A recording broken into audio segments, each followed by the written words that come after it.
We're going to open the floor for questions. Fourth row middle, Tony Gertman, Buckeye Huddle. Jim, how much did you guys prepare for the triple option? I think we practiced it 5 plays or less. And that's stretching it. So how impressed were you then, and how happy were you that they performed so well against Yeah, you?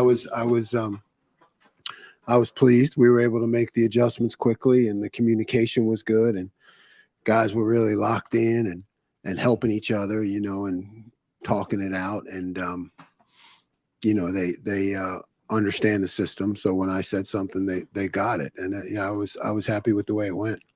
Go far left, Joe Nugent, WCMH. After the game, several players shared that they weren't happy that they allowed 3 points. Did you sense that from them? What do you make of that? It's just I think guys are striving for a higher standard, and games go differently all the time. But when you feel you're on top of your game, and you can stop them, you should. So I guess that's probably why they felt that they weren't happy with that. Right in front of Joe, Justin Holbrook, WCMH. Ryan said one thing that you do going into a season is you make assumptions, good or bad. Sometimes they play out, sometimes they don't. One of those was talk about the secondary getting their hands on balls, but to see it, especially from Denzel, just what was it like to go through preseason camp and then in the moment instincts kick in and it happened for him? Yeah, you have to see it show up in the game. But if you're doing things right as a coach, then the practice mirrors the game. So he had been doing that, and it was great to see that come to fruition. How hard is it for a secondary to stay locked in when they're only throwing the ball so many times, maybe 8 times by the third quarter? Yeah, it's difficult.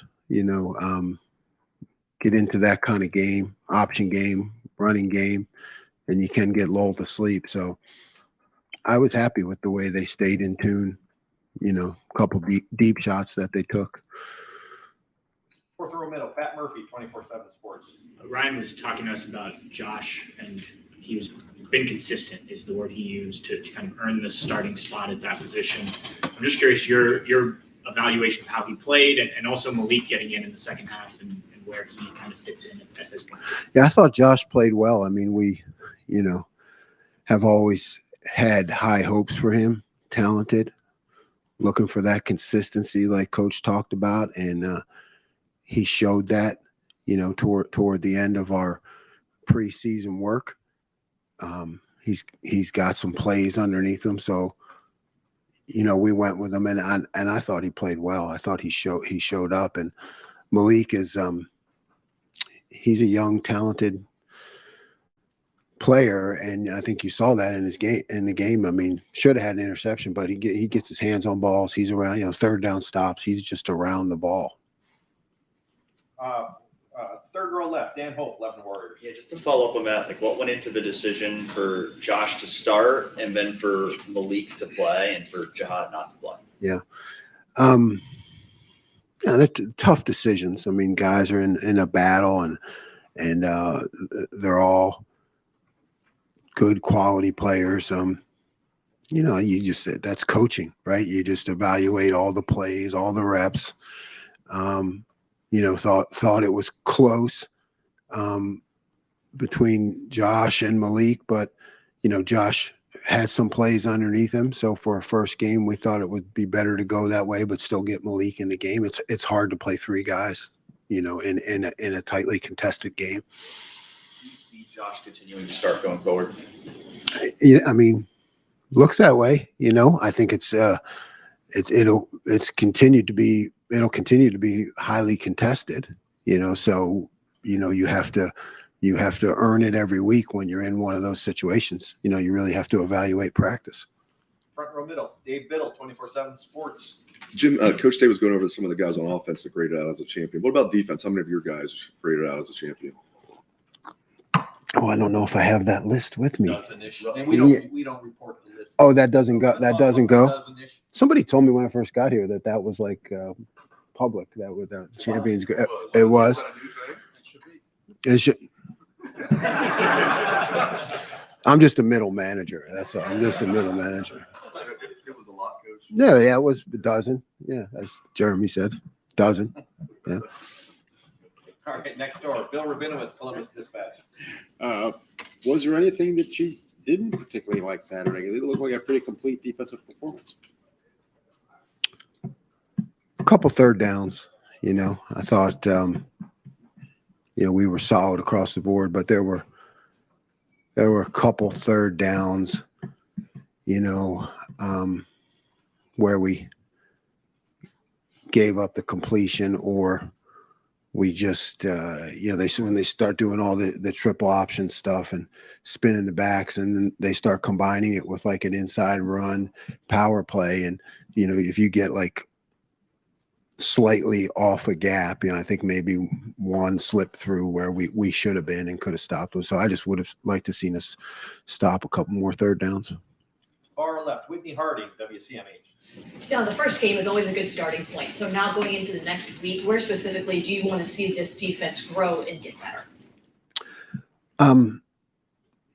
That first game was really kind of an anomaly because of, they came out with, triple option. So I think we still have to perform against conventional offense, rushing the passer. We didn't get much of a chance to do that.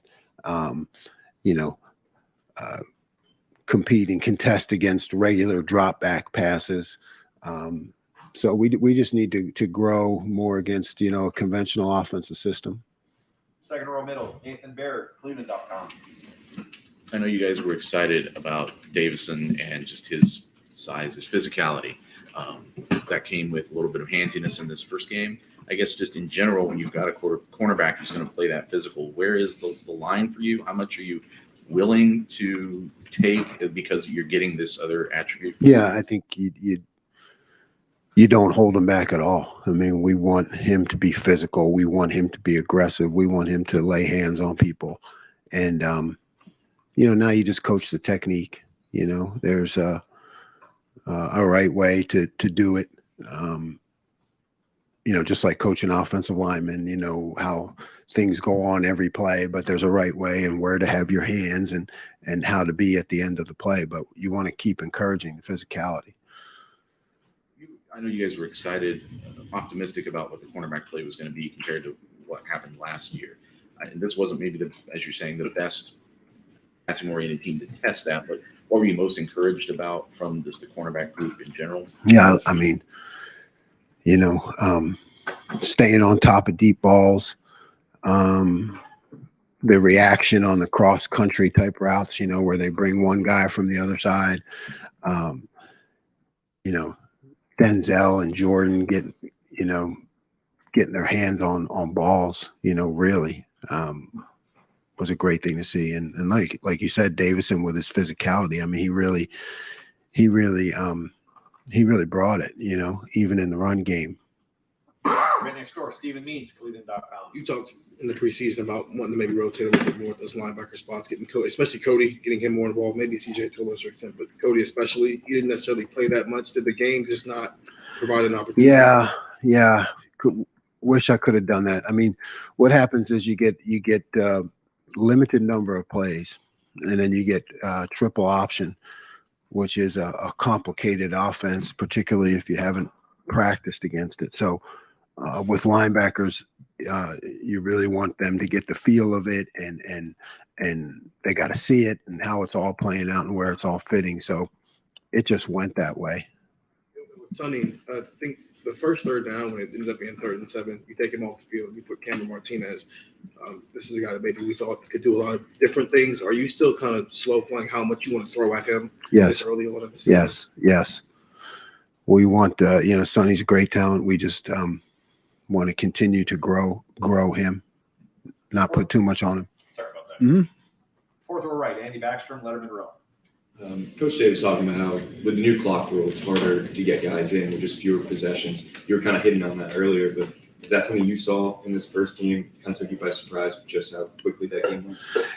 Yeah, I mean, it wasn't so much a surprise. I thought it would be that way, but it was magnified by the kind of offense that we went against, so it made it even more difficult to play as many guys as I would have liked. Right behind him, Cameron T. Robinson, the athletic. Jim, that type of offense can put a lot of stress on the defensive line. What did you learn about those interior guys? I know you thought you guys, I know you like Jaden and some of those guys have been in, but what did you learn about how deep that? They made plays. I know you guys understand the game, pay attention, but they made plays. They made plays in the run game, for those 0, 1, 2, 3 yard gains. When you have particularly the defensive tackles, when you go back and look at it and you say, hey, these guys are making tackles, not just using up blocks, they're making tackles for 3 yards or less in the run game. I think that's really something positive to build on. Second row middle. Second row right. Bill Landis, Rivals, the podcast. Jim, you were talking about Josh Proctor, I think last week, or perhaps the week before. You said how he triggers downhill, how he can get involved in the run game. This actually turned out to be a pretty good game for that, I guess. How curious are you still to see how he might fare against more traditional drop back passing offenses? Yeah, Josh that's his strong point is being aggressive. Playing downhill as a safety. So, I definitely want to see how he reacts to balls thrown down the field. That's something you got to see out of safeties. Fourth row middle, Brendan Gulick, Buckeyes Now. Jim, I was kind of laughing to myself as you somewhat, I think, sarcastically said last week when we were asking you, hey, I did say that triple option, didn't I? Yeah. So, I don't know. They could run a triple option. Did you laugh in the box when they? I did. Yeah, I did. I don't know if I was laughing, but I was, it's like a lot of scribbling, okay, make this back spins this way. This one goes here. This guy's got, so yeah, that's first games, I'm sorry. No, I don't. You wonder, is that going to be their offense now, or was that just for us? I don't know, but it's one of the things you get in first games. You never know. Whether it was related to that or not, because it was the first game, I'm sure you had questions you wanted to answer about your own team. Did you prove anything to yourself? Yeah, prove is a strong word, but we have a long season, some highly competitive opponents. So, but there are indications that we're moving on the right path when, we gave up one explosive play, which I blamed myself for with the defense. And, otherwise we were able to keep the ball in front of us and inside of us. And that's a really good thing. Number 2 more. Far right, Adam King, WBNS.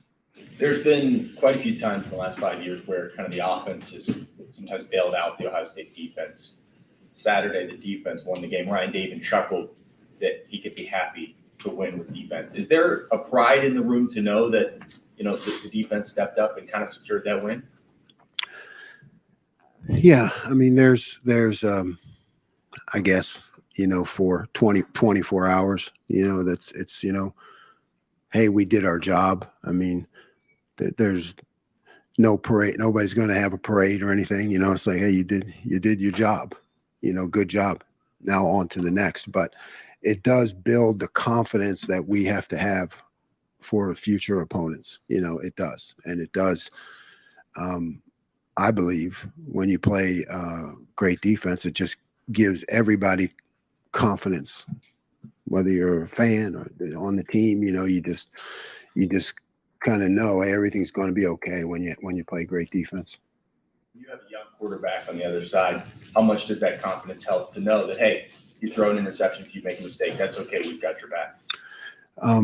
Yeah, it's just being part of a team. It's just being part of a team. You want to make sure that your teammates, you want to be a great teammate. That includes me as a coach. We're all part of a team. You just want to make sure that people can count on you, no matter what happens anywhere else in the game, that people can count on you.